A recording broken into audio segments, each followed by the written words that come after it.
first of all, by saying thank you.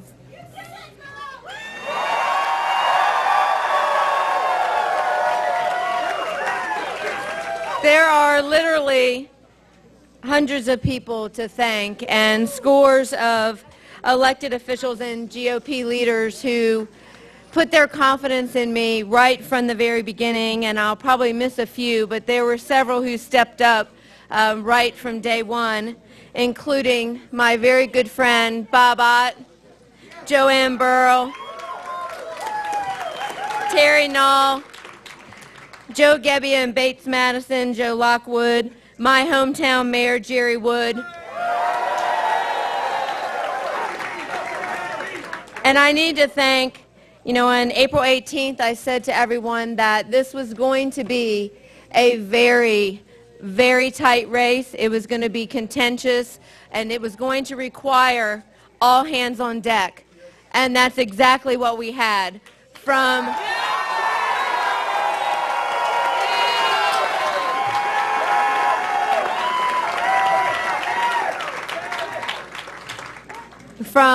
all of the others who were the GOP competitors in the primary, including several who are here tonight. I see Bob Gray. Thank you for your help.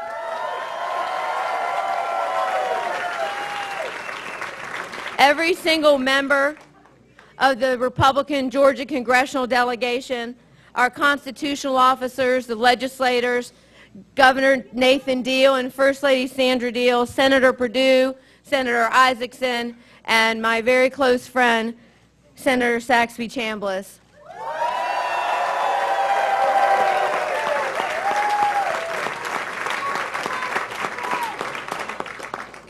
I need to also thank Speaker Ryan and the House leadership and so many of the members across this country who also united to help us hold the sixth.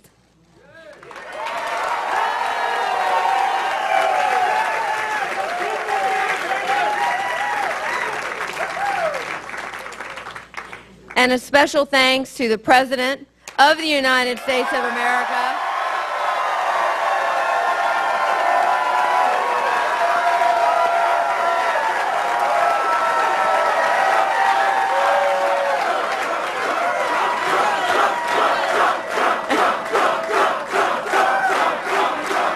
but let's not forget our equally great Vice President, Mike Pence.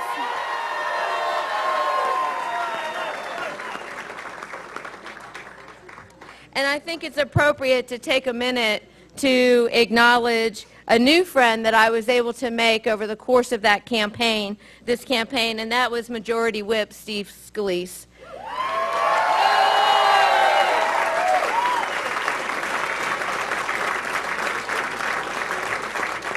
Right up until that tragic day on the ball field, Steve would drop me a text message every single week, just to make sure I was doing okay and hanging tough.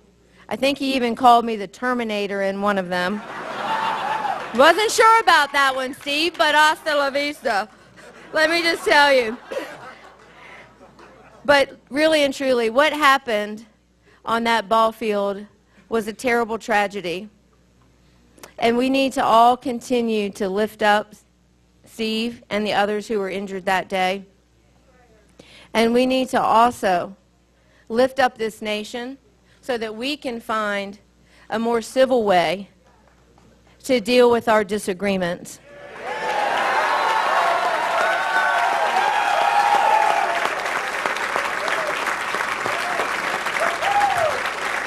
Because in these United States of America, no one should ever feel their life threatened over their political beliefs and positions.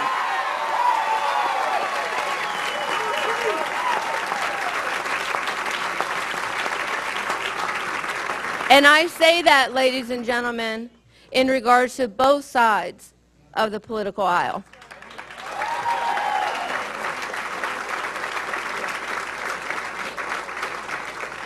Through this campaign, I have had a really great joy of getting to know any number of our leaders in Washington.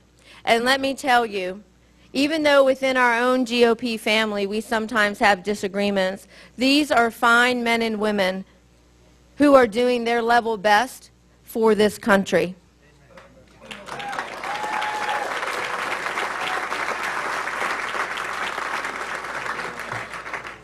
I really am honored to be able to stand before you tonight and so extraordinarily humbled. But as everyone knows, most big things are not accomplished by one person alone, and I had a tremendous amount of support in this campaign from each and every one of you to a great campaign team. They really are. Yes, give them a hand.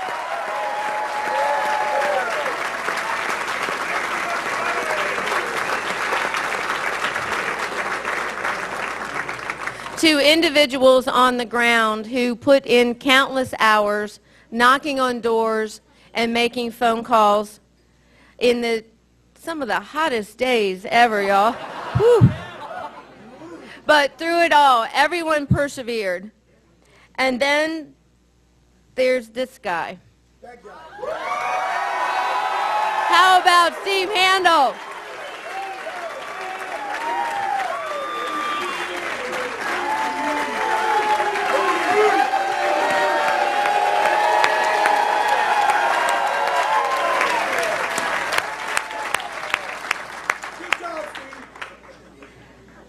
This man is my heart.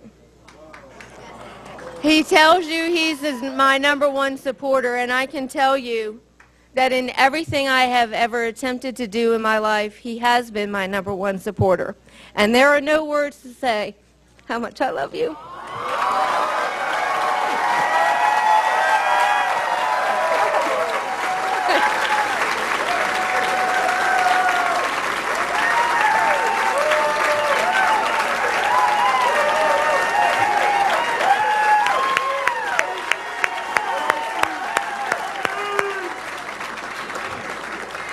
A little while ago, I had the opportunity to speak with John Ossoff. He was more than gracious, and he thanked me for a spirited campaign. And I wish him and Alicia all the best in the new life that they are going to be starting.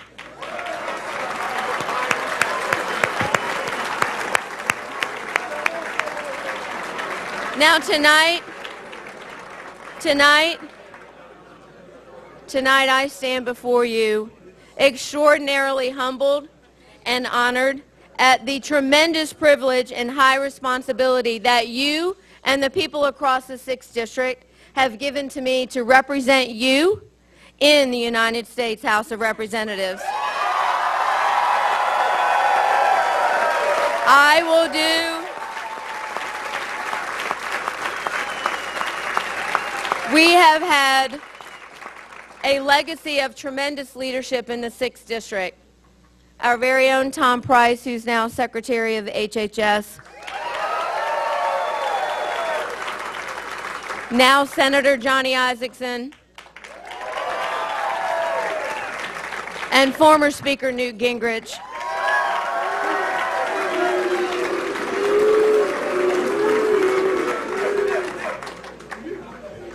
These men, these statesmen, have created very, very big shoes to fill.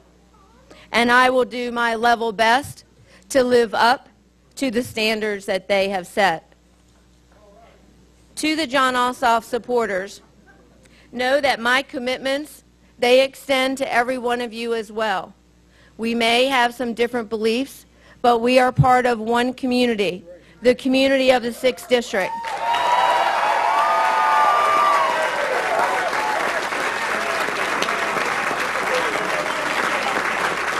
And I will work just as hard to earn your confidence in the weeks and months ahead.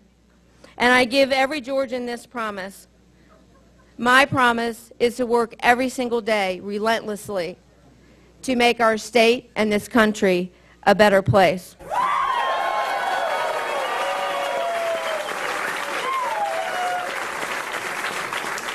My pledge is to be part of the solution, to focus on governing, to put my experience to work in helping to solve the very serious issues that we're facing in this country. I think I might be the only, if not one of the few, former chamber CEOs to actually serve in the U.S. Congress.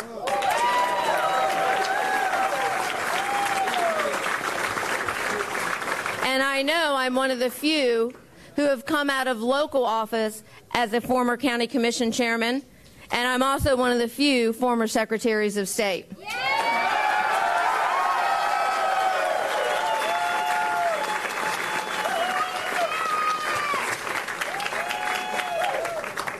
We have a lot of work to do, a lot of problems that we need to solve. We need to finish the drill on health care.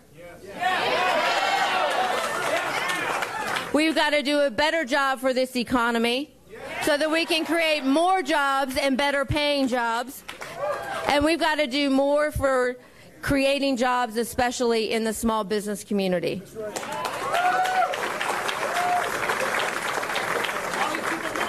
We have to make sure that we move forward with comprehensive tax reform. With lower corporate rates, but ladies and gentlemen, also lower individual rates so that our middle class can participate and our small businesses can participate. And finally, permanently repeal the death tax.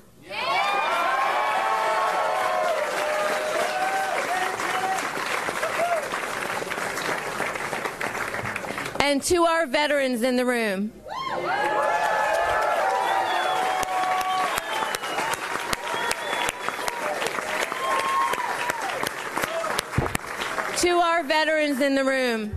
we have a high obligation as a nation, and I know I have a high obligation as the next congressman to ensure that we provide our military men and women with the resources they need to do the job we are asking them to do.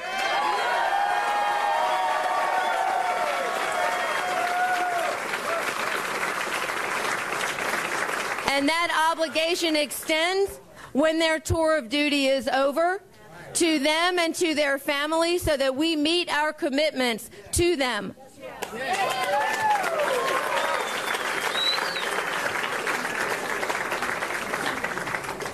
I have said this before multiple times on the campaign trail, and I'm especially reminded of it tonight. My path has been a somewhat unusual one, and I am a pretty unlikely soon-to-be junior congressman from the state of Georgia. I never expected any of this. Growing up in a turbulent home, as I left home at 17 and went to work, I could have given up and let the circumstances that I was facing dictate and control the course of my life, but I did not. I believe that our life experiences, the good and the bad, the unique, the mundane, and the difficult, they are what build our character, set our core, help us develop discernment in our decision making. And it's that fighting spirit, that perseverance and tenacity that I will take to Washington. It's been the driving force in my life, and it will be the driving force for you as I represent you.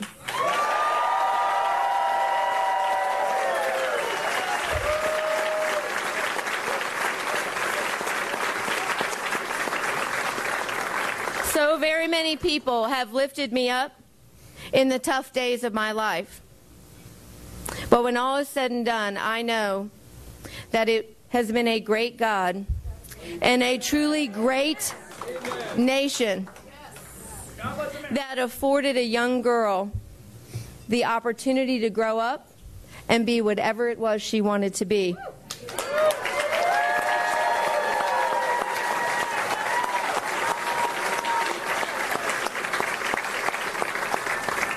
I am also very well aware of another obligation that comes with tonight's decision by the voters. The obligation of being the first Republican woman elected to Congress from the great state of Georgia.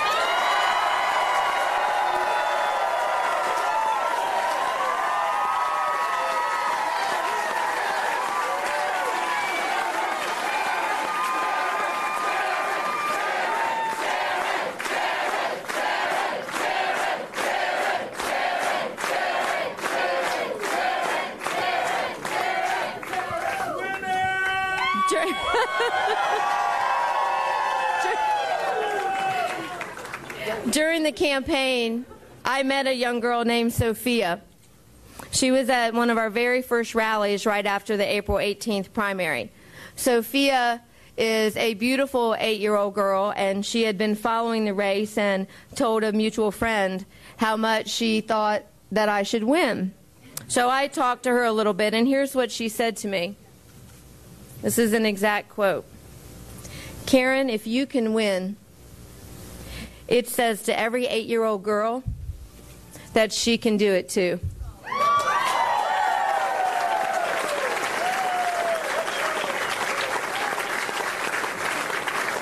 While my name was the one on the ballot, I genuinely believe that tonight is not really about me. It's about all of those young and not so young little girls and boys out there, the ones who have been underestimated most of their lives, told that they couldn't do it or that they weren't good enough, the ones that were always counted down and out. Tonight reminds us, it reminds me, that anything is possible with hard work, determination, grit, and people who believe in you.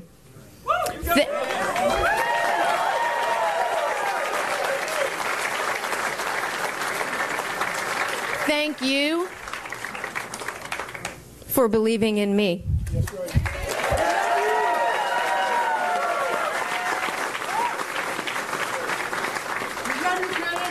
Tonight's victory, it's for you, and it's for every single citizen in the 6th District.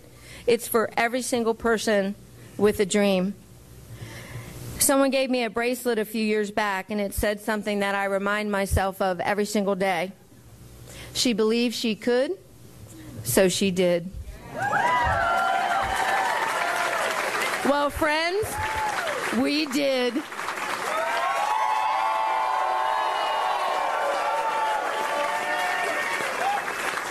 So tonight, let's celebrate, and tomorrow, the real work will begin. The hard work of governing and doing that in a civil, responsible way that is in the best interest of every Georgian, every 6th District citizen, and every citizen of the United States of America as we prepare to send Georgia's first Republican woman to Congress. Thank you.